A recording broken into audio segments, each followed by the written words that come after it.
Venez vous relooker chez Luminel. Salon de beauté Luminel vous présente le journal. Luminel, osez être la plus belle.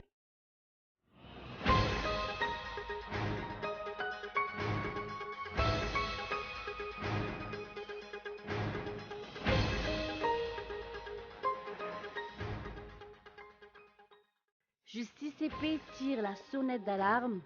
Dans sa déclaration du 15 juillet dernier, la commission épiscopale Justice CP interpelle sur les différents problèmes qui prévalent dans le pays.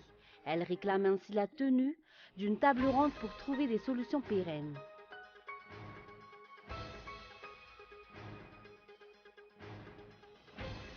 Le bras de fer continue entre le ministère des Mines et les habitants de Somaman concernant le problème lié à l'exploitation aurifère dans cette localité située dans la région de l'Itas.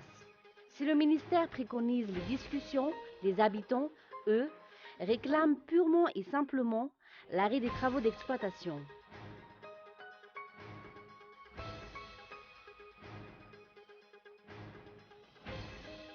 La promenade des Anglais était noire de monde lundi pour l'hommage national rendu aux 84 victimes de l'attentat du 14 juillet à Nice. Une minute de silence a été observée dans toute la France.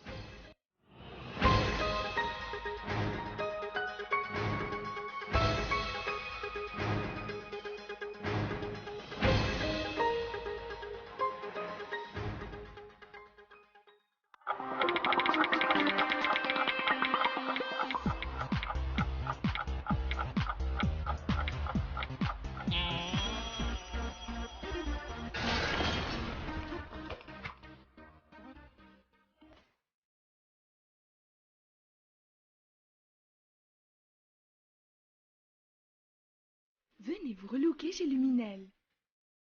Luminel, coiffure tendance, extension cheveux, coloration, lissage brésilien, maquillage, extension cils.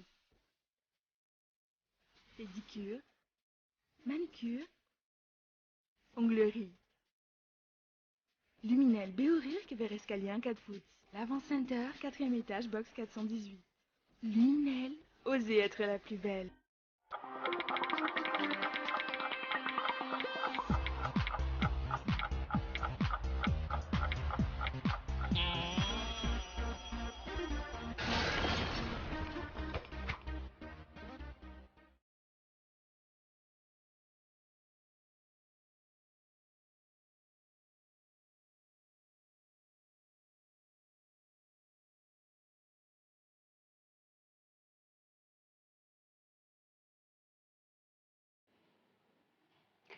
Bonsoir à tous et merci d'être avec nous dans ce journal.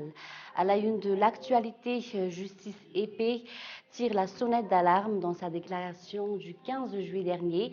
La commission épiscopale Justice EP interpelle sur les différents problèmes qui prévalent dans le pays, notamment la recrudescence de l'insécurité, les problèmes sociaux générés par les exploitations minières ou encore l'entrave à la liberté d'expression. Elle réclame ainsi la tenue d'une table ronde pour trouver des solutions pérennes. Le point avec Lily Rabiat. Face au massacre de plusieurs innocents perpétrés par les Da'al, face à l'attentat survenu au stade de Mamassen lors de la célébration de la fête nationale, face aux problèmes sociaux engendrés par les exploitations minières à Somaman et Bealalan, face à la recrudescence des vindictes populaires, la commission épiscopale Justice EP tire la sonnette d'alarme. Elle propose la tenue urgente d'une table ronde à laquelle toutes les forces vives sont conviées et à l'issue de laquelle des solutions pérennes à tous ces problèmes sont attendues. L'idée est d'éviter des troubles qui risquent d'embraser davantage la situation. Pour Justice EP, il faut faire régner la vérité et la justice surtout dans le domaine judiciaire. Elle recommande également la transparence concernant les projets d'exploitation minière qui doivent prendre en compte les intérêts communs. Enfin, Justice EP préconise l'éducation des citoyens sur la démocratie, mais n'approuve pas le muselement de la liberté d'expression.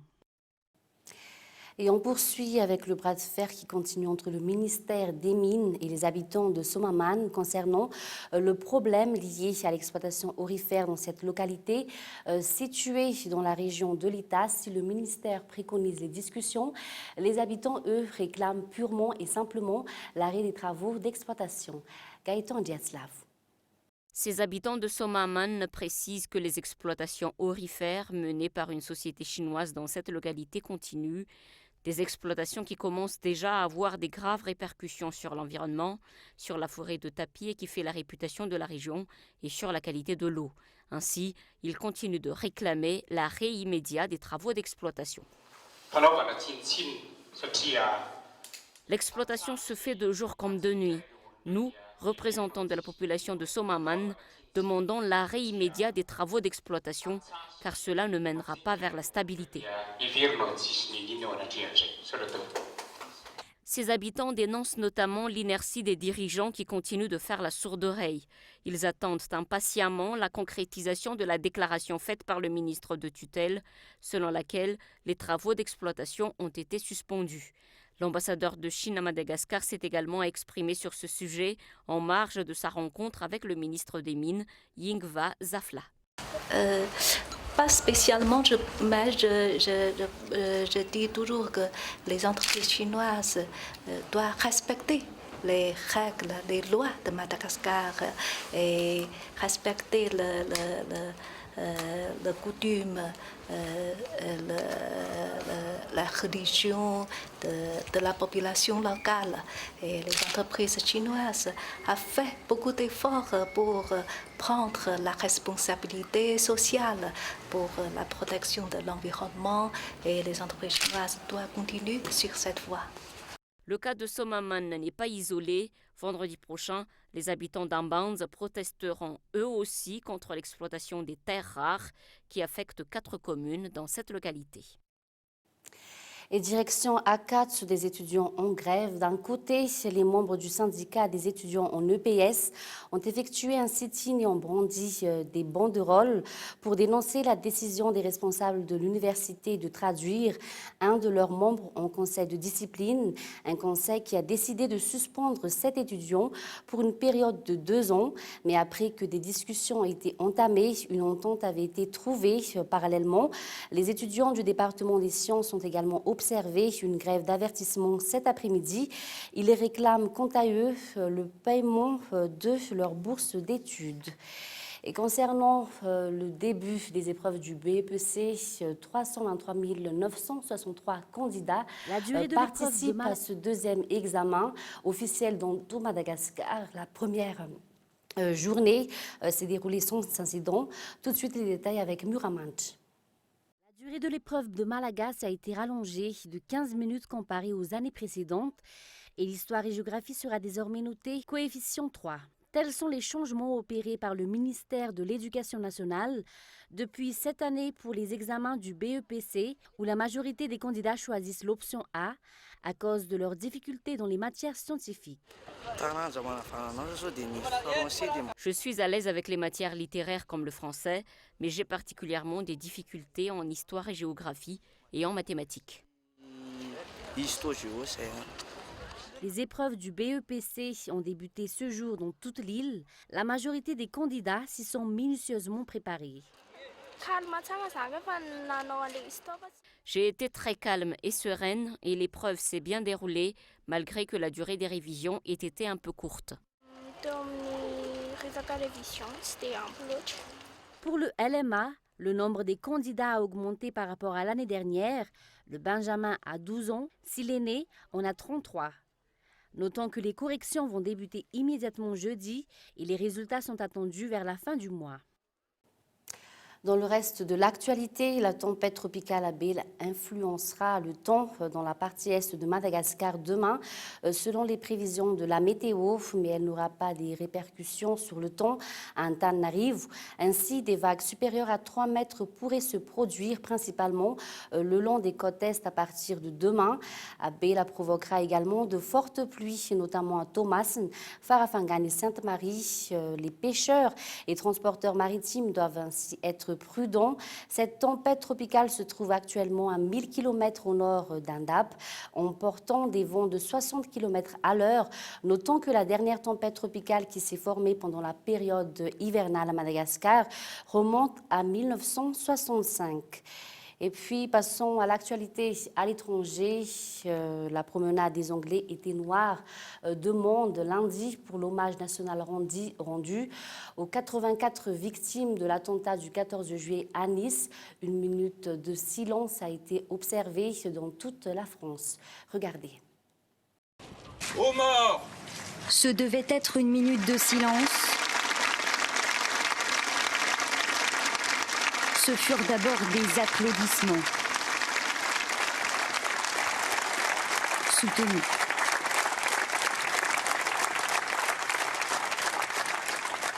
Puis la ville de Nice tout entière se fige.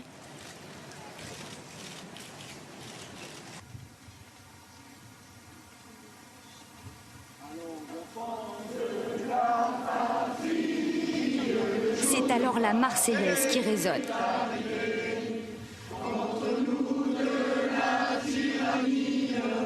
L'hymne national entonné par des milliers d'anonymes rassemblés sur la promenade des Anglais. Premier ministre, élu de la République, citoyens de tous âges, de toutes origines, tous sont venus se recueillir en ce troisième et dernier jour de deuil national, en hommage aux 84 victimes et aux 300 blessés de l'attentat de jeudi soir.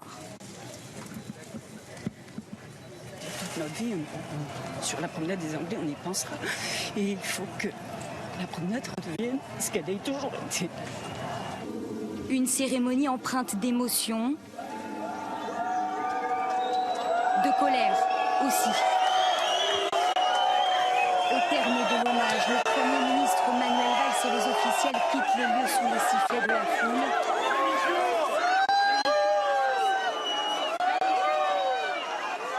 Certains appellent même à la démission du Premier ministre. Au même moment, à l'hôpital Pasteur, où plusieurs dizaines de personnes sont toujours hospitalisées, le corps médical et les secours se recueillent eux aussi.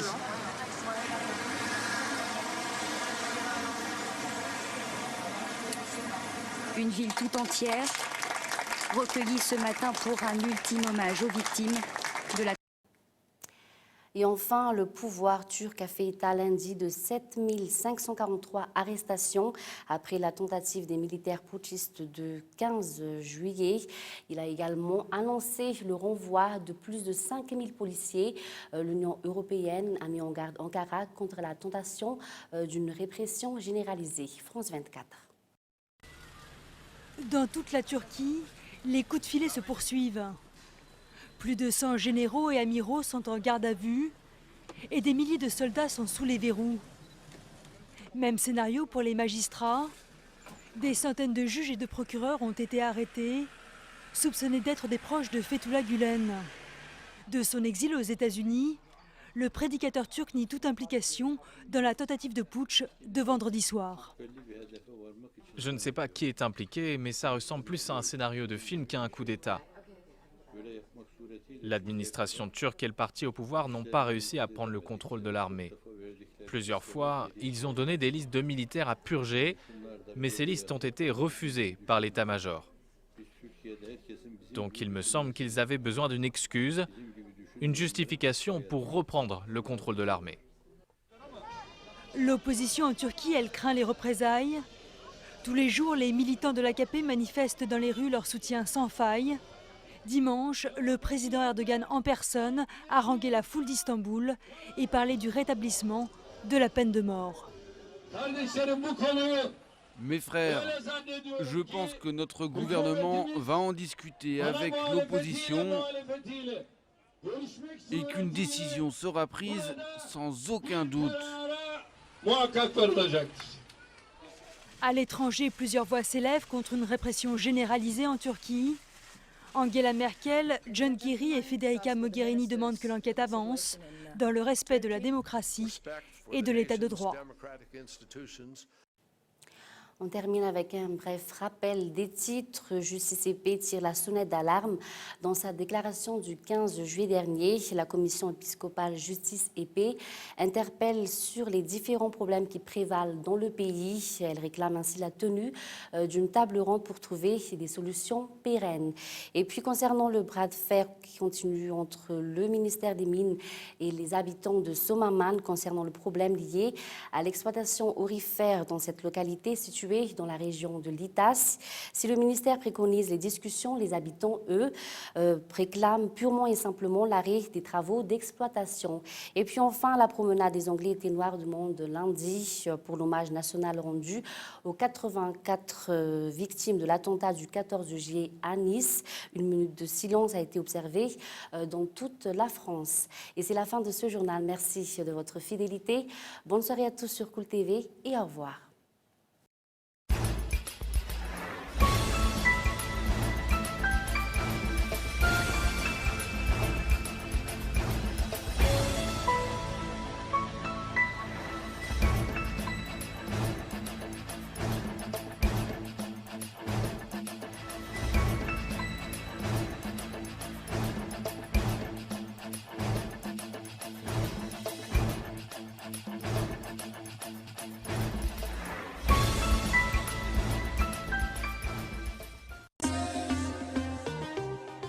Venez vous relooker chez Luminel. Le journal vous a été présenté par Salon de beauté Luminel. Luminel, osez être la plus belle.